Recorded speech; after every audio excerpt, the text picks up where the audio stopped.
അപ്പോൾ എന്താണ് ശരിക്ക് നൂഹ ഇലാ ഇലാഹ ഇല്ലല്ലാഹ് എന്ന് പറഞ്ഞാൽ എന്താ അർത്ഥം ശരിക്ക്?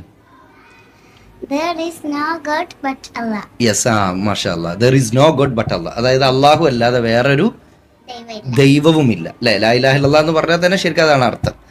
അപ്പോൾ ശരിക്കും ലാ ഇലാഹ ഇല്ലല്ലാഹ് വളരെ പ്രധാനപ്പെട്ട ഒരു കാര്യമാണല്ലോ. ലാ ഇലാഹ ഇല്ലല്ലാഹ് ശരിയാവണമെങ്കിൽ അതിനെന്തെങ്കിലുമൊക്കെ കണ്ടീഷൻസ് ഉണ്ടോ, ഷർത്തുകളുണ്ടോ? ആ ഇപ്പൊ ഒരു ചായ ആവണമെങ്കിൽ കുറച്ച് ഇൻഗ്രീഡിയൻസ് വേണം. തീർച്ചയായും. വെള്ളം തിളപ്പിക്കണം, ഉം, വെള്ളം ഒഴിക്കണം, ഉം, അങ്ങനെയൊക്കെ. ഉം. ശരിയാണ്. അതിലേക്ക് നമ്മൾ പഞ്ചസാര ഇടണം, ചായപ്പൊടി ഇടണം, അപ്പോഴാണ് ചായ ചായ ആവുള്ളൂ അല്ലെ. അല്ലാതെ വെള്ളം തിളപ്പിച്ചുകൊണ്ട് മാത്രം ചായ ചായ ആവൂല. അപ്പൊ ലാ ഇലാഹ ഇല്ലല്ലാഹ് ലാ ഇലാഹ ഇല്ലല്ലാഹ് ആവണമെങ്കിൽ കുറച്ച് കണ്ടീഷൻസ് ഉണ്ട്. കുറച്ച് കണ്ടീഷൻസ് ഉണ്ട്. മാഷാ അല്ലാഹ്. അത് എന്തൊക്കെയാണത്? ഒന്ന് ഇൽമ്, ഇൽമ് വേണം. ഓക്കെ. അൽ യഖീൻ, അൽ യഖീൻ, ഓക്കെ. ഇഖ്ലാസ്, അൽ ഇഖ്ലാസ്, അസ്സിദ്ഖ്, അസ്സിദ്ഖ്, അൽ മഹബ്ബ, അൽ മഹബ്ബ, അൽ ഖബൂൽ, അൽ ഖുബൂൽ, അൽ ഇൻഖിയാദ്. അൽ ഇൻഖിയാദ്. മാഷാ അല്ലാഹ്. 7 കണ്ടീഷൻസ് ഉണ്ട് അല്ലേ? Okay okay okay, good. ഇനി എന്താണ് ശരിക്കും ഈ ഓരോ കണ്ടീഷൻസും എന്താണ് ഉദ്ദേശിക്കുന്നത് എന്നൊന്ന് നമുക്ക് പറഞ്ഞു കൊടുത്തൂടെ നമ്മളെ കേൾക്കുന്നവരോട്? അൽ ഇൽമ് എന്ന് പറയുന്നത് ലാ ഇലാഹ ഇല്ലല്ലാഹ് ഫസ്റ്റ് അറിയണം.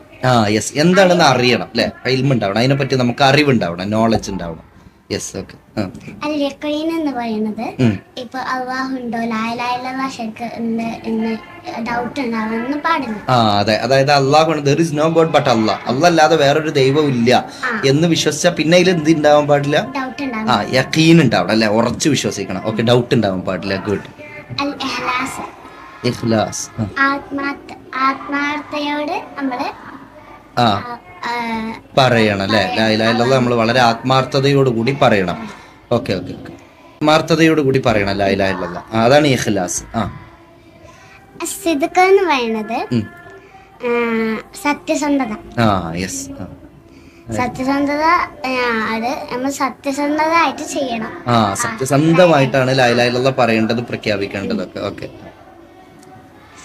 പിന്നെ അൽ മഹബ്ബ, മഹബ്ബ, സ്നേഹം. സ്നേഹം ഉണ്ടാവണം നമുക്ക് എല്ലാരും കാട്ടിയും എല്ലാരും കാട്ടി സ്നേഹം ഉണ്ടാവുന്നത് അള്ളാഹുവിനോടാണ്. കാരണം അള്ളാഹുവാണ് നമ്മളെ സൃഷ്ടിച്ചതും പരിപാലിക്കുന്നതും നമുക്ക് ആവശ്യമായ വെള്ളം ഭക്ഷണം ഒക്കെ ഈ ഭൂമിയിൽ തന്നതൊക്കെ. അപ്പൊ നമുക്ക് എല്ലാവരെക്കാളും സ്നേഹം അള്ളാഹിനോടാവണം അല്ലെ. Yes, good. അൽ ഖുബൂൽ, അൽ ഖുബൂൽ. നമുക്ക് ലാ ഇലാഹ ഇല്ലല്ലാഹ് എന്ന് പറയുന്നത് നാം കൊണ്ട് മാത്രം പറഞ്ഞാ പോരാ. ഇപ്പൊ ലാ ഇലാഹ ഇല്ലല്ലാഹ് സ്വീകരിക്കണം. നമ്മള് ശരീരം കൊണ്ട് കണ്ട് അല്ലെ, ജീവിതം കൊണ്ട് സ്വീകരിക്കണം, ഖുബൂൽ ചെയ്യണം, ആക്സെപ്റ്റ് ചെയ്യണം. Okay okay, good. അൽ ഇൻഖിയാദ്, അൽ ഇൻഖിയാദ്.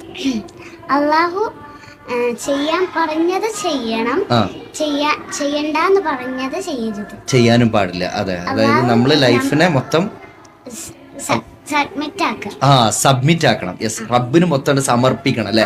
അതാണ് ഇൻഖിയാദ്. മാഷാ അല്ലാഹ്, വെരി ഗുഡ്. അഹ്സൻതി, തബാറകല്ലാഹ്, സാദകല്ലാഹു ഇൽമ അല്ലെ. അപ്പൊ നമ്മളിവിടെ കേട്ട പോലെ തന്നെ ലാ ഇലാഹ ഇല്ലല്ലാഹ് എന്താണെന്നും ലാ ഇലാഹ ഇല്ലല്ലാഹയുടെ 7 കണ്ടീഷൻസ് എന്താണെന്നുള്ളത്, ആ കണ്ടീഷൻസ് വളരെ പ്രധാനപ്പെട്ടതാണ്. കാരണം ലാ ഇലാഹ ഇല്ലല്ലാഹ് നമ്മൾ കേവലം പറഞ്ഞോണ്ട് മാത്രം കാര്യമില്ല, അതിൽ ശരിയാവണമെങ്കിൽ അതിന് ചില കണ്ടീഷൻസ് ഉണ്ട്. ആ കണ്ടീഷൻസ് ആണ് ഇവിടെ വളരെ കൃത്യമായി അൽഹംദുലില്ലാഹ് നൂഹ ബിൻത്ത് സജ്ജാദ് നമുക്ക് വിശദീകരിച്ചു തന്നത്. അപ്പോൾ നമ്മളും ഇത് പഠിക്കുക, നിർബന്ധമായും പഠിച്ചിരിക്കേണ്ട അറിവുകളുടെ കൂട്ടത്തിൽപ്പെട്ട ഒന്നാണ് ലാ ഇലാഹ ഇല്ലല്ലാഹയും അതുമായി ബന്ധപ്പെട്ട അതിൻ്റെ അറിവ്, അതിൻ്റെ ഷർത്തുകളും അതിൻ്റെ കണ്ടീഷൻസും ഒക്കെ.